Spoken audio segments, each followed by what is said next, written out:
They say some houses are alive, breathing, watching, waiting. One such house stands hidden, deep within the woods, abandoned for decades. Its history is riddled with disappearances, whispers of curses, and sightings of things no one dares to describe. But one person decided to face the terror head on. This is their story. The man's name was Ethan, a thrill seeker, ghost hunter, and skeptic. He had spent years chasing shadows, debunking urban legends, and proving that most haunted tales were just that, tales.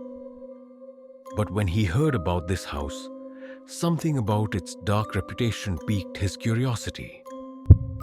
He made a bold decision to spend 24 hours inside its crumbling walls and see if the legends were true. Ethan left a note before heading in. If I'm not back by morning, you'll know it wasn't a legend after all. The house loomed before me like a shadow out of a nightmare.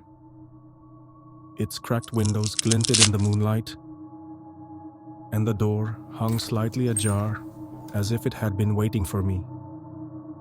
My gear felt heavier with every step I took closer, but I ignored the knot forming in my stomach. I wasn't going to let some decrepit building get the better of me.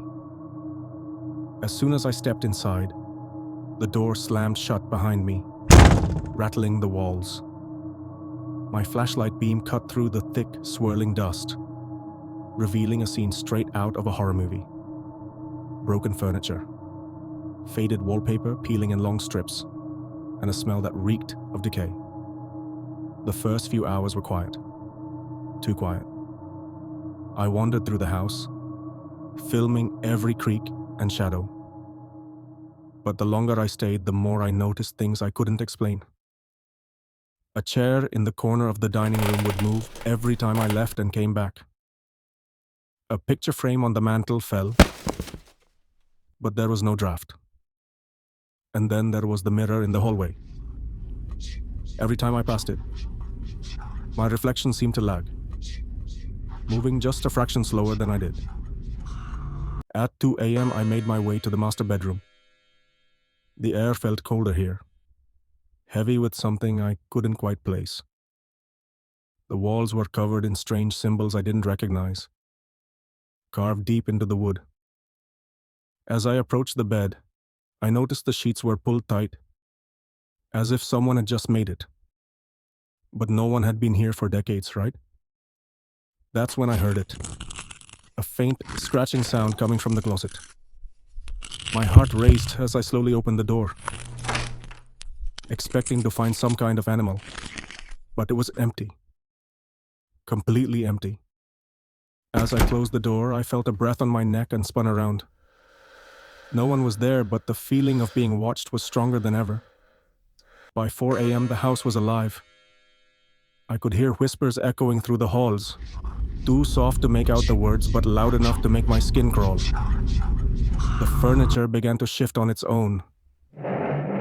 Tables scraping across the floor, chairs rocking violently.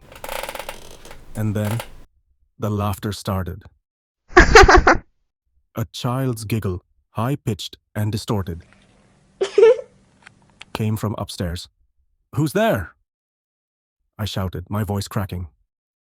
The giggling stopped, replaced by the sound of running footsteps.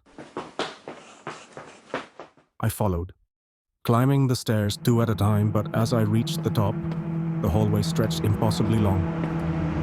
Doors slammed shut on either side of me and the temperature dropped again. My flashlight flickered and died, leaving me in pitch darkness. I stumbled into a room that hadn't been there before. It was filled with old toys, dolls with missing eyes, stuffed animals with sinister grins. In the center of the room was a single rocking chair, swaying back and forth on its own. I backed away, but the door slammed shut behind me, locking me in. Then, I saw it. A figure stepped out of the shadows, It was tall, its face pale and featureless except for two hollow eyes that stared directly into mine. It didn't move, but I felt it pulling me closer. My legs felt like they were moving on their own, dragging me toward it. I screamed. At the last moment, the sun broke through the cracks in the boarded-up windows, flooding the room with light. The figure dissolved into the shadows, and the door creaked open. I didn't waste a second. I ran out of the house, leaving everything behind: my gear, my pride, my courage. The house had won. I don't know how I made it through those 24 hours, or if I even did. Time felt warped in that place, as though it existed outside reality. All I know is that I'll never go back. That house isn't haunted. It's something far worse. It's hungry. Would you dare to spend 24 hours in a house like this? Or do you have a paranormal experience of your own? Share your thoughts in the comments below.